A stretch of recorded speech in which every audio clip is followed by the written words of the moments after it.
Wer hätte das gedacht vor ein paar Jahren? Ich steige gleich ein mit dem Bibeltext, mit dem ersten. Und der Herr sprach zu Kain: Wo ist sein Bruder Abel? Und er sagte, der Kain: Ich weiß nicht. Bin ich meines Bruders Hüter? Die Geschichte so ein bisschen kennen, vielleicht auch nur auf dem Hören sagen, die wissen, da ist doch etwas gesehen. Gott fragt: Wo ist die Brüder, der Abel? Und ich denke, Gott hat schon gewusst, was geschält hat oder was geschlagen hat. Weil der Abel ist tot gewesen. Der Kain hat ihn erschlagen. Das ist die berühmte Geschichte ganz am Anfang von unserer Bibel. Und der Kain probiert es, irgendwie so ein bisschen die Verantwortung wegzuschieben. Was geht mir das an? Bin ich der Verantwortlich für meine Brüder? Der kann selber schauen, der ist selber gross. Und die Frage, die der Kain eher so ein bisschen als Nebelpetarde braucht, vielleicht hat er das Gefühl, er könnte Gott ein bisschen verwirren, dass Gott nicht schnallt, dass er der Übeltäter ist. Ich weiß nicht, wie das hier gelaufen ist. Die Frage, die ist dort nicht zum letzten Mal gestellt worden. Ich weiß nicht, wie Gott ihm geantwortet hat auf die Frage. Es ist ja eher eine rhetorische Frage. Gott hat dann nachher schon gemerkt, hey, was läuft mit dir, was hast du gemacht? Und die Geschichte ist weitergegangen.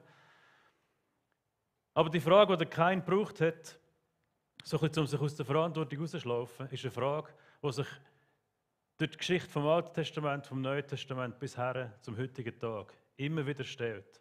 Und es ist irgendwie so eine Frage, die man verschieden brauchen kann.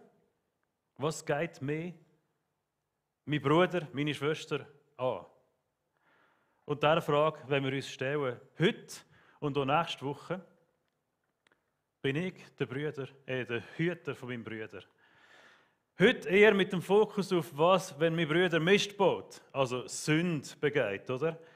Und nächste Woche mit dem Fokus eher aufs Miteinander vorwärts zu schauen, aufs gegenseitige Fördern. Was geht mir dein Leben an? Ist die Frage, die wir uns heute stellen. Und nächste Woche. Und wir wollen es nicht brauchen als Ausrede, wie der Kain, der sich probiert rauszuschlafen und sagt, ja, es geht mir nicht, sondern wir wollen uns die Frage ernsthaft stellen. Und wenn wir uns die Frage ernsthaft stellen, dann ist das Erste, was wir machen, wir schauen in die Bibel. Das kennen wir, oder? Wir sind hier in Kirche.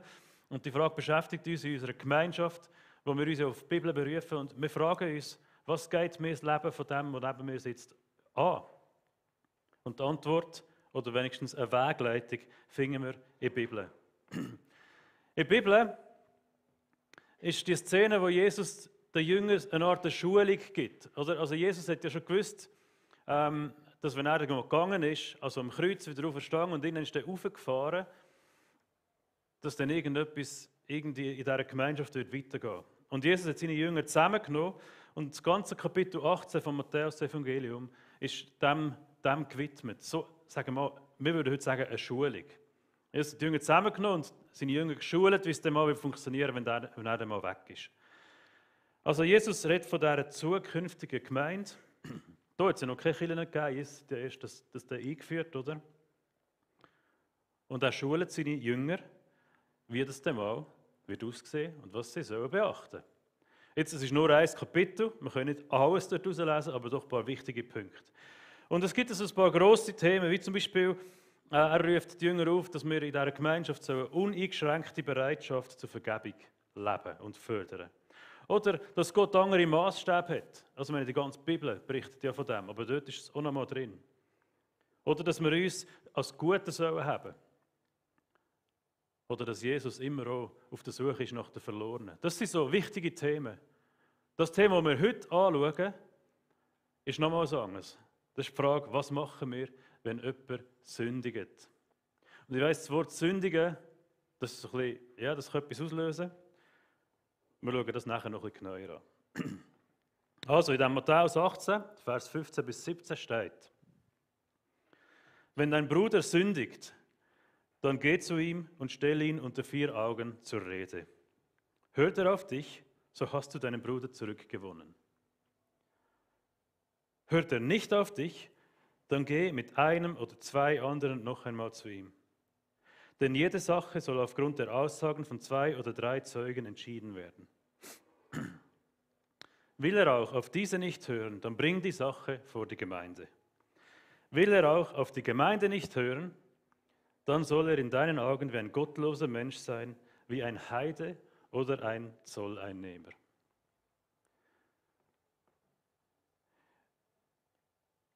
Ich kann gut verstehen, wenn jetzt bei den einen da ein bisschen die Nackenhärchen spürbar sind worden, oder? Das ist so ein Bibeltext, der etwas auslösen kann. Eigentlich, wir kommen noch zu dem, ist es recht eine faire Angelegenheit, eine seelsorgliche Angelegenheit. Aber wenn man das so liest, dann merkt man, dass das ist eine gewisse Wortwahl, das ist eine gewisse Intensität in diesem Text. Und bei den einen kommt vielleicht so das Aufrechte hinten für uns. Ja, endlich sagen sie es mal. Und jetzt wenn wir mal schauen, oder? Jetzt muss man die Leute konfrontieren, jetzt muss man endlich mal sagen, wie es richtig ist, und sonst schleichen wir sie von Gemeinde. Und bei den anderen kommt vielleicht der Schock oder eine Erinnerung an früher für und sagt, oh, irgendwie habe ich das schon miterlebt, wie das gemacht ist worden, und das nicht so gut erlebt. Nicht so gut, vielleicht sehr diplomatisch gesagt, oder? Und wir haben ja alle eine gewisse Kirchen-Vergangenheit, eine Kirchen-Erfahrung. Und dieser Text hat bei den einen wahrscheinlich etwas mit dem zu tun. Es ist ein schwieriger Text. Es ist so ein Text, der das Zeug direkt anspricht, der schonungslos ist. Und ehrlich gesagt, auch gewisse Ausleger aus unserer Zeit, auch aus der vergangenen Zeit, haben zum Teil Mühe gehabt und haben das auch offen zugegeben, dass das ein schwieriger Text ist. Und man irgendwie nicht aus der Bibel nehmen, weil er gehört ja dazu. Aber irgendwie ist es ein schwieriger Umgang zu finden damit. Ich möchte das vorweg so auch mal platzieren und sagen, das ist nicht echt so der Text, weißt du, da kann man einfach lesen, dann ist es inspirierend, dann gehen wir vorwärts und Juppidau. Sondern es ist ein Text, wo wir uns damit beschäftigen müssen. Und das ist genau das, was wir jetzt so werden machen. Mit aller Demut, fragend, bittend, dass Gott uns offenbart, was seine Gedanken sind dahinter. Also der Text ist ein Bibeltext und Bibeltexte müssen wir ein bisschen auslegen.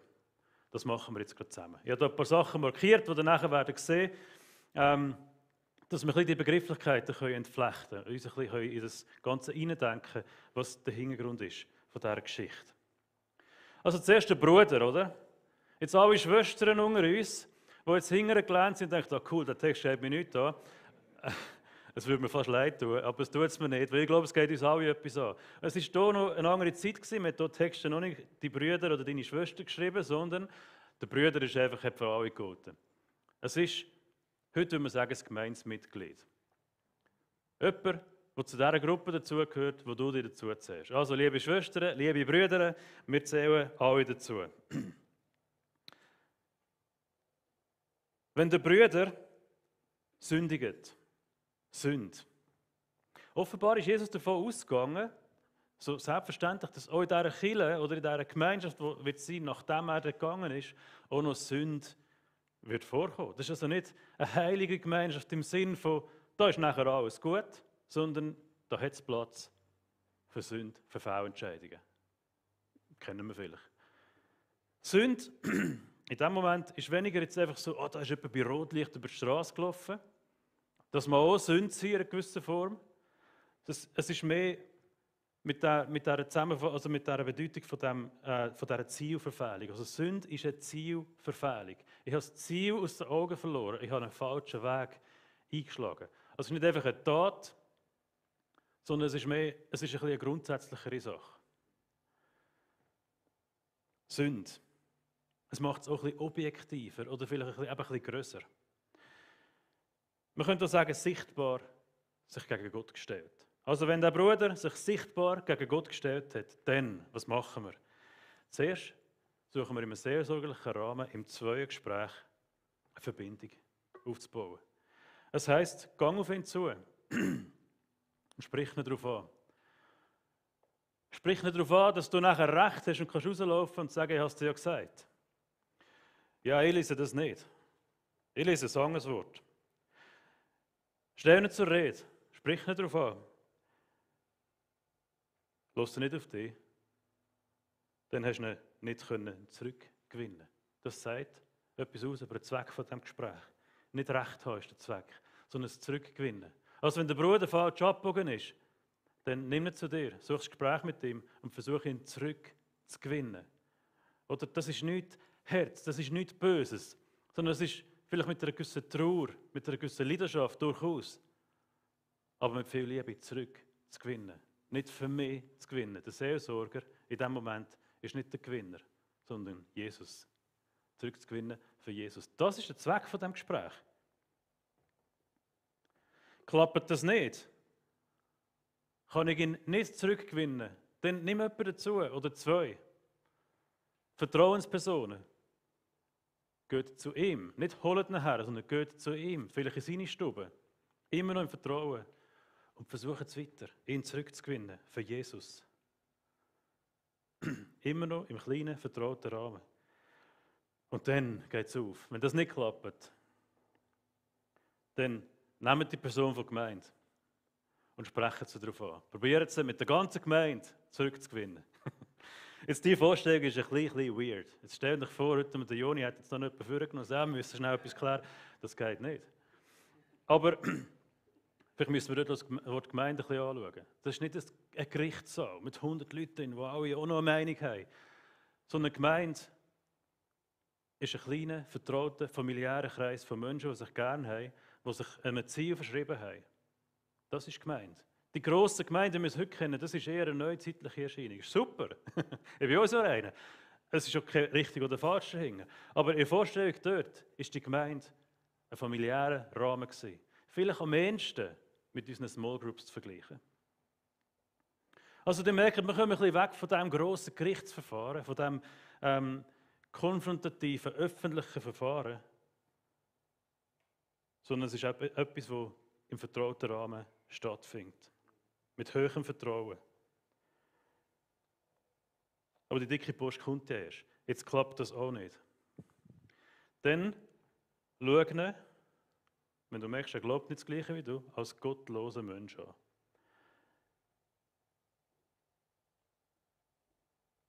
Also, wir glauben offenbar nicht das Gleiche. Du bist ein gottloser Mensch in meinen Augen. Hey, ich glaube, das ist eine Option, die es gibt. Dass es wirklich am Schluss keine Einigkeit gibt. Und zwar nicht jetzt eben bei den kleinen Sachen, sondern wirklich mal offenbar glauben wir nicht das Gleiche. Die Basis, die wir als Gemeinschaft haben, ist nicht die gleiche, wie du hast. Und dann darf man das auch mal so aussprechen. Und dann geht er dann noch weiter und sagt, behandeln wie Zöllner und Heiden. Wie hat Jesus Zöllner und Heiden behandelt? Wir mögen uns erinnern an gewisse Geschichten. Er hat sie geliebt. Er ist zu ihnen heimgegangen. Er hat probiert, sie zu gewinnen für sich.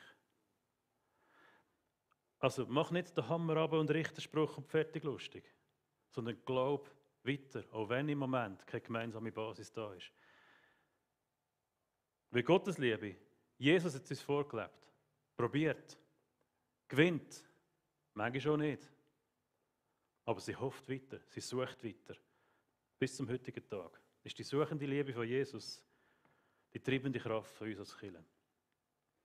Das sind so ein paar Gedanken, so ein paar Auslegungsgedanken von diesem Bibelvers. Und ich hoffe, er löst mittlerweile schon ein bisschen etwas anderes aus, als das, was vielleicht die Nackenhaare aufsteht. Es sind reichhaltige Verse, wir können da noch weiter rein, aber es ist so das, was vielleicht ein bisschen Zugang schafft zu diesem Text, der ja zu uns, in unsere Gemeinschaft als Kirche, als Gemeinschaft von Christen hineinredet. Bin ich jetzt der Hüter von meinem Bruder oder von meiner Schwester? Es kristallisieren sich einige Schwerpunkte aus diesem Text. Aber vielleicht, um die Frage oder die Antwort vorwegzunehmen, ja. Ja, definitiv. Du bist mitverantwortlich für das, was rechts und links von dir passiert, für die Entscheidungen. Nicht verantwortlich. Aber du hast einen gewissen Einfluss. Und das ist gut so, das ist offenbar gewollt so. Und das ist auch eine Aufgabe, die wir haben. Jetzt ist ja noch schwierig, wo bewegen wir uns? Also muss ich das bestimmen oder lasse ich das ganz frei? Am besten schauen wir, was ist denn unser Ziel? Und ich möchte dort das Wort von Adolf Schlatter zitieren. Das war ein Theologe aus dem letzten Jahrhundert. Ja, das klingt so krass, oder? Das ist noch nicht so lange her. Und er sagt, bezogen auf diesen Bibeltext, die Christen sollen gemeinsam die Sünde aus ihrem Leben entfernen. Nur soweit, als dies geschieht, ist Kirche unter uns. Es fasst es eigentlich noch schön zusammen, was wir da als Gemeinschaft versuchen, was unsere Idee ist oder eines von unseren Zielen ist. Es greift viel zu kurz, aber jetzt in Bezug auf diesen Text. Hey, ja mal, mein Wunsch ist, dass in dieser Gruppe, in dieser Gemeinschaft, wo ich rum bin, dass Sünde immer weniger ein Thema ist, dass es schrumpft, dass wir irgendwie mehr dürfen sehen, wer Jesus ist, auf ihn zu dürfen laufen. Das kann ich so sagen. Und dann tut es mir weh, wenn jemand abbiegt in eine Richtung, wo ich das Gefühl habe, es führt nicht dorthin. Und dann komme ich in eine gewisse Verantwortung rein. Nicht wegzuschauen, aber auch nicht einfach zu bestimmen, du musst jetzt das so oder so.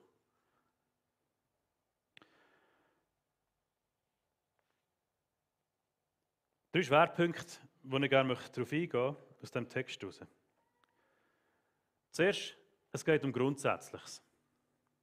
Der Matthäus präsentiert uns hier einen Plan, nicht für Bagatellen. Wenn wir merken, was konsequent ist, wenn das Zurückgewinnen nicht funktioniert, dass man jemanden nicht mehr als Christ anschaut, dann ist das existenziell. Das ist nicht einfach so, ja, schon gut, ja, kann mal passieren, oder? Sondern das geht weiter. Und wir wissen, von was wir reden. Wir wissen, was wir an Jesus sagen. Und wenn das jemand einfach weggibt, hergibt, das ist existenziell, das ist grundlegend. Und um das geht es in diesem Text.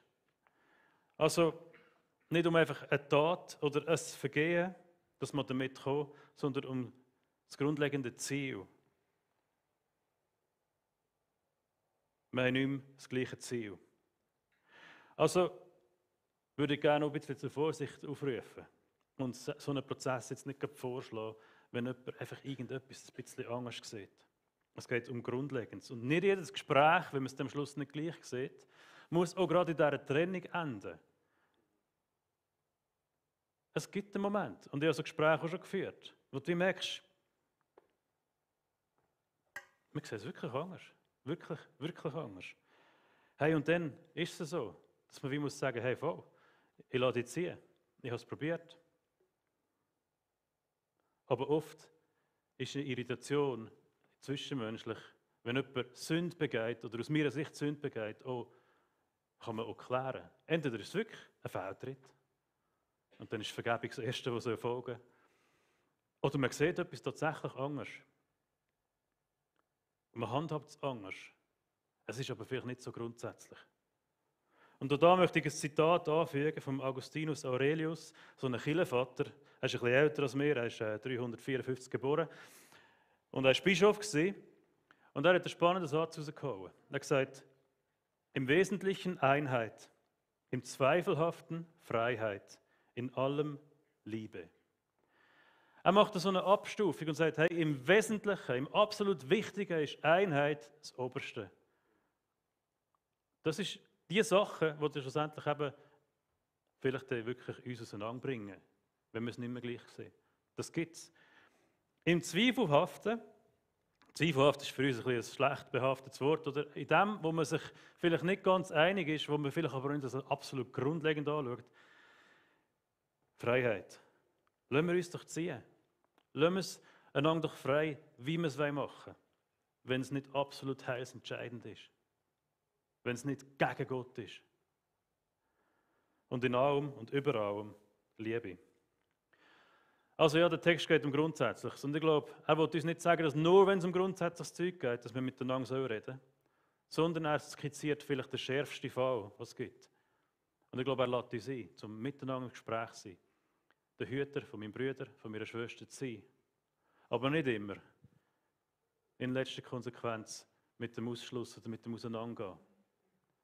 Sondern vor allem auch im Finger von dem Gemeinsamen. Das Zweite, was auffällt, und jetzt kommen 2 Punkte, die stark zusammenhängen, ist, es geht um Nächstenliebe. Und das Dritte ist um Wahrheit. Zuerst zur Nächstenliebe. Nächstenliebe ist eine von diesen Kräften, die in diesem Text drin ist. Wir merken das, oder? Also Liebe, das ist ja immerhin das wichtigste Gebot. Liebe zu Gott und Liebe zum Nächsten. Jahresthema haben wir, oder? Das ist die treibende Kraft hinter so einem Prozess. Es ist nicht Hass, sondern es ist Liebe. Die suchende Liebe von Jesus Christus. Die Liebe überstrahlt alles. So das verlorene Schaf. Kurz vorher kommt das verlorene Schaf. Wo Jesus sagt, ich verlate meine Herde und ich gehe das eine Schaf suchen. Warum? Es ist die suchende Liebe, die Jesus antreibt, um durch die Welt durchzugehen und die Menschen zu sich zu holen, die Menschen zu gewinnen. Die Liebe ist es, die uns fast schon nötigt, um das Gleiche zu machen. Zum nicht wegschauen, sondern zum sagen, es ist so schade. ich hoffe, ich kann dich zurückgewinnen. Die Liebe bringt uns dazu, den Menschen nachzugehen, sie für Jesus zurückzugewinnen. Jesus hat es vorgemacht, wir dürfen es ihm nachmachen. Und es gibt immer wieder Geschichten, auch heute, wo das spürbar, sichtbar wird. Die Liebe, die nächste Liebe, in diesem Fall. Und die zweite Kraft, die Wahrheit. Habt an der Wahrheit fest. Und die Wahrheit ist auch so etwas. Die ganze Bibel redet von dieser Wahrheit. Jesus sagt von sich, er ist die Liebe. Jesus sagt von sich, er ist die Wahrheit. Also Wahrheit ist nicht, ja, wenn wir dann noch Zeit haben, sondern Wahrheit ist etwas Zentrales. Und die Wahrheit ist auch in diesem Text in so einer miteinander treibende Kraft. Was das ist, treibt uns dazu, etwas zu korrigieren, etwas anzusprechen. Weil unsere Wahrheit und seine Wahrheit offenbar nicht deckungsgleich ist. Also geht es darum, die Wahrheit herauszufinden. Es geht darum, jemanden auf den richtigen Weg zurückzubekommen. Das sind ganz starke Worte, ich weiss es. Aber das ist doch auch eine treibende Kraft. Jesus stellt sich als der wahre Weg vor. Und wir sind dem verpflichtet. Jesus stellt sich als der wahre Weg vor. Also die Wahrheit ist nicht in ein paar Buchstaben zu finden, sondern in Jesus. Und das macht es manchmal noch ein bisschen knifflig, weil es halt nicht so absolut ist, wie wir es vielleicht gerne hätten. Es ist eben auslegungsbedürftig. Wir müssen uns damit beschäftigen. Jesus lädt uns ein, ihm nachzufolgen, ihm der Wahrheit nachzufolgen. Wenn wir nach der Wahrheit suchen und probieren, über die Wahrheit zu diskutieren, müssen wir im Hinterkopf behalten, dass unser Wissen Stückwerk ist. Das macht uns ein bisschen demütig. Also, wenn wir die Wahrheit mit Löffeln gefressen haben, dann kommt es nicht gut. Vielleicht mit ein paar kleinen Löffeln, oder? Das ist okay, aber es ist alles Stückwerk. Es ist nicht die Wahrheit, die wir haben, sondern es ist ein bisschen etwas von dieser Wahrheit. Und wir suchen nach mehr. Liebe und Wahrheit. Und manchmal wirkt es so, als müsste man sich entscheiden zwischen Liebe und Wahrheit. Ich weiß nicht, wie das euch geht, aber oft stelle ich so ein Spiel fest. Oder da geht es darum, müssen wir jetzt da etwas sagen oder nicht, egal wie schlimm oder Bagatelle das es ist. Und dann geht das Spiel los. Die einen sagen, hey, die Wahrheit ist viel zu hart. Nein, ich kann es nicht ansprechen. Das ist völlig lieblos. Man kann doch nicht so gesetzlich sein, oder? Und sie fordern eigentlich, dass jeder machen kann, was er will. Weil die Wahrheit fast etwas Böses und Herz ist. Und die andere Seite kontert und sagt, ja, aber immer nur Liebe, immer nur um Menschen. Da kann man ja nichts mehr sagen. Das ist ja alles mega verwaschen. Da zählt ja dann nichts mehr. Schließlich gilt das Gesetz noch. Und wenn jemand falsch abgebogen ist, dann soll man es ihm doch zeigen. Und es wirkt so, als würde sich das widersprechen. Als müsste man sich für eine Seite entscheiden. Man kann das sagen, jemand verteidigt seine liberale Seite und sagt einfach den Menschen im Mittelpunkt. Fast schon humanistisch, oder? Das haben wir dann mega gern. So, dass einfach mega weich und der andere pickelhart. Und gegenseitig sagen sie sich, dass sie es falsch machen. Und wie begründen sie es? Ja, mit dem gleichen Buch. Wahrheit gegen Liebe. Gesetz gegen Gnade. Rechtschaffenheit gegen Verwaschenheit. Wenn wir probieren, das auseinanderzubauen und sagen, ja, die eine Seite ist ein bisschen richtiger als die andere, ich glaube, wir widersprechen dem Text und der Bibel insgesamt. Was, wenn Wahrheit und Liebe sich eben nicht widersprechen, sondern wenn die viel enger zusammen wären? Wenn es nicht zwei Pole sind, die ziehen, sondern wenn es vielleicht eher der Mittelpunkt wäre. Doch immerhin Jesus ist es, der sagt, ich bin beides. Also was, wenn die zwei zusammengehören, unzertrennbar, wenn sie sich gegenseitig bedingen würden? Wahrheit nur mit Liebe, Liebe nur mit Wahrheit. Es gäbe so etwas anderes. Es würde uns wegführen von diesen Grenzen, oder? Ja, also ich will jetzt eigentlich, ja, weißt, grundsätzlich ist mir wichtig, die Wahrheit zu sagen. Ja, schon noch nett sein und so. Und umgekehrt. Was, wenn es nicht das wäre, sondern was, wenn es die Suche nach dem beidem voll und ganz wäre? Nicht entweder oder, sondern voll und ganz. Was in Liebe und Wahrheit ein Team sind, wo nur zusammen funktioniert. Jesus hat es uns vorgemacht. Wir können ein paar Bibeltexte nehmen und das vorlesen, wie Jesus so funktioniert hat. Wir kennen Jesus, man kann das nachlesen. Jesus war immer ehrlich gewesen. Und er hat immer das Zeug angesprochen. Er war immer motiviert gewesen durch die Liebe zu den Menschen und ist es bis heute. Also könnte man sagen, Jesus war grenzenlos liebend gewesen und schonungslos ehrlich. Ehrlich, Wahrheit. Grenzenlose Liebe und schonungslose Wahrheit hat er zusammengebracht. So hat er die Menschen gewonnen. Er hat sich nicht entschieden, entweder oder. Und ja, etwa die Mal ist in ein Gespräch verwickelt worden, das heikel wurde. Etwa die Mal hat er zu seinem eigenen Nachteil Wahrheit und Liebe gesucht und gelebt. Er ist kritisiert worden, dass er liebend war. Er ist aber auch hart rein mit der Wahrheit, was darum gegangen ist, vielleicht auch mal etwas klar zu sagen, klar ein Statement zu setzen. Jesus hat beides gekannt. Und je nach Crowd um ihn herum ist es verschieden angekommen. Wir kennen, was die Geschichte geändert hat. Sie haben ihn nicht vertraut. Sie haben ihn ans Kreuz genagelt. Wegen dem revolutionären Weg, den er gegangen ist.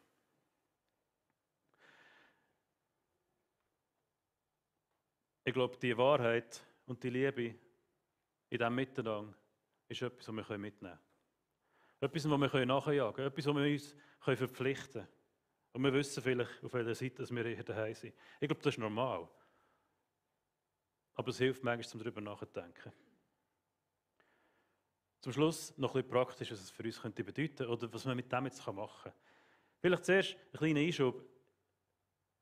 Man könnte ja meinen, der Morgenleiter ist verantwortlich für das oder die Pastorin, oder? Der Text geht an die Brüder und an die Schwestern. Also es geht uns alle etwas an. Nicht nur die Frauen, sondern alle. Ob du leitend bist oder nicht. Wenn du liebe Menschen um dich herum hast, dann geht es dir etwas an. Wenn du in dieser Gemeinschaft bist und ein gemeinsames Ziel hast, dann geht es dir etwas an. Du kannst das also nicht abdelegieren. Also was, wenn du irritiert bist ab dem Verhalten von einem Bruder, von einer Schwester von dir? Wahrheit und Liebe sind nicht nur eng miteinander verknüpft oder sie bedingen sich gegenseitig, sondern man kann so brauchen als Prüfung vom Gegenüber. Wahrheit und Liebe. Ich möchte es so sagen, Wahrheit prüft die Liebe. Jetzt gibt es da etwas, das merkst du, das stimmt nicht. Die Wahrheit in dir hineinschlägt an. Du merkst, etwas ist falsch. Bleib ein bisschen vage. Aber etwas, was du siehst und merkst, das stimmt nicht. Da müsste man eigentlich etwas sagen. Man müsste etwas sagen, oder? Und der Mann ist ja alle ausser dich. Man müsste etwas sagen. Möglicherweise ist recht. Aber warum muss der Mann etwas sagen und nicht du?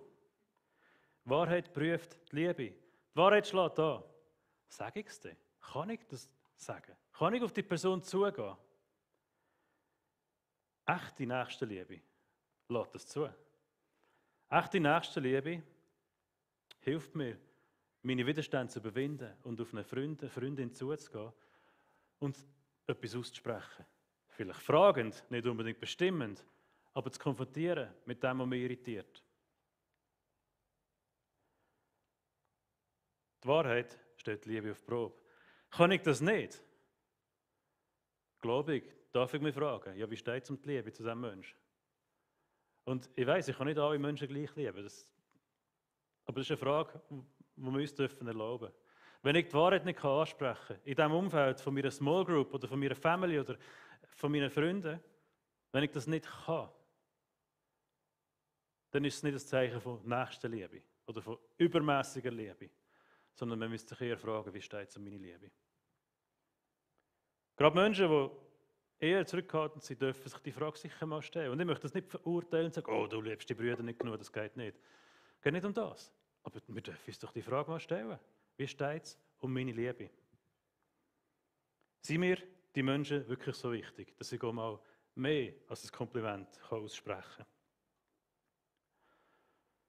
Also die Wahrheit prüft die Liebe. Das machen wir in uns innen fest. Das können wir mit uns selber prozessieren. Natürlich auch im Gespräch. Man darf mal nachfragen. Umgekehrt ist es die Liebe, die die Wahrheit zähmt. Zähmen nicht im Sinn von Zürich Zoo und Zahm mit Tier und so weiter oder im Hunger oder was auch immer, sondern zähmen im Sinn von im Zaum behalten. Also die Liebe gibt der Wahrheit einen gesunden, guten Rahmen. Wenn ein Gespräch aus der Nächstenliebe heraus motiviert ist, dann ist eben die Wahrheit nicht drückend und zerstörend und richtend, sondern es ist vielleicht eher fragend. Es zeugt von Liebe, die ich für jemanden habe. Weil die Person mir wichtig ist, spreche ich es an. Und dann ist die Wahrheit nicht das Härte, Gesetzliche, sondern ist etwas ganz anderes. Die Liebe behaltet die Wahrheit in einem guten Rahmen. Die Liebe lässt so zu, dass meine Wahrheit vielleicht gar nicht so wahr ist. Vielleicht habe ich sie falsch verstanden. Oder vielleicht gibt es ja da Diskussionsgrundlage, um Sachen neu zu entdecken. Vielleicht gibt es eine Erklärung dafür. Hey, wenn die Wahrheit so reinkommt, als die einzige absolute, hey, dann gibt es meistens Schaden. Aber die Liebe lässt zu, dass die Wahrheit fragend kommt, dass ich mich täuschen kann. Und die Liebe lässt so zu, dass ich nicht in die Rechthaberei abrutsche und zum Schluss zu einem Kampf kommt, sondern dass ich auch loslassen kann. Ja, leider kann es auch mal so weit kommen, dass jemand wirklich einen anderen Weg wählt. Aber die Liebe lässt zu, die Wahrheit auszusprechen, ohne darauf zu beharren. Die Liebe kontrolliert mein Motiv. Warum sage ich es? Ist es wirklich aus Nächstenliebe? Oder ist es Neid, Missgunst, sonst eine Unruhe, Angst? Das sind ja so gute Gründe, um etwas zu sagen. Vielleicht muss man sich das selber ein bisschen schauen. Also die Liebe zähmt die Wahrheit, behaltet die Wahrheit im Rahmen, was für das Gegenüber konstruktiv ist, was für das Miteinander gut ist. Und das Sagen kann daraus entstehen. Und Menschen, die vielleicht zu schnell gerade mal reinschiessen, müssen sie vielleicht diese Prüfung mal machen. Mal mit der Liebe zu dieser Person an meine Wahrheit heranschauen und sagen, wie gehe ich auf die Person ein? Zu.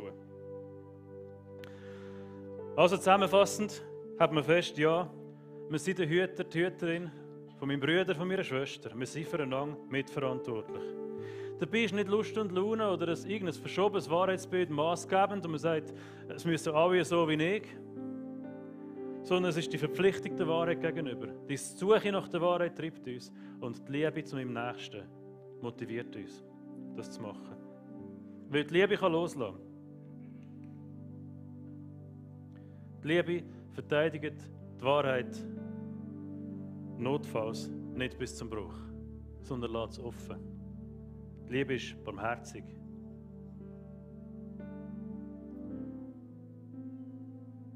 Und sie stellt sicher, dass man einen Weg probiert zu finden und nicht einfach den Bruch. Die Wahrheit wiederum prüft die Liebe und sorgt dafür, dass wir nicht von Liebe blind sind und nur noch eine Harmonie suchen, die oberflächlich ist und unten dran nichts mehr stimmt. Die zwei miteinander. Die zwei miteinander sollen uns lenken, leiten, in unseren Gesprächen, in unserem Miteinander, auch wenn es mal schwierig wird.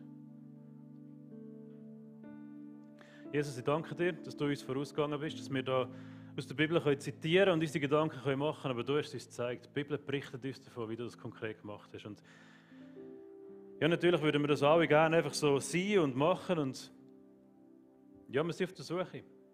Wir sind auf der Suche in unserer Gemeinschaft, auf der Suche, wie das Miteinander funktionieren kann, wie wir das Miteinander gestalten können, dass Menschen aufblühen können, dass Menschen dich kennenlernen dürfen.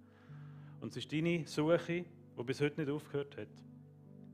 Menschen gewinnen für dich, die uns heute noch Sonntag für Sonntag daher bringt und wiederum zu den Menschen bringt, dass wir das Licht sein dürfen, dass wir die Menschen gewinnen dürfen. Das ist die treibende Kraft. Und ich bitte, dass wir als Kirche dürfen erleben, wie das bei uns, in uns drin funktioniert und wie das ausstrahlen darf. Und ich bitte, dass du uns dort auch überführst, wo wir auf der einen oder auf der anderen Seite runterkippen und eigentlich das verlassen, was von dir vorgeschlagen ist. Zu fest auf dieses, zu fest auf jenes. Dass wir dürfen einen Weg von Mitte finden, wo du vorausgegangen bist. Amen. Haben wir jetzt noch Worship-Zeit? Und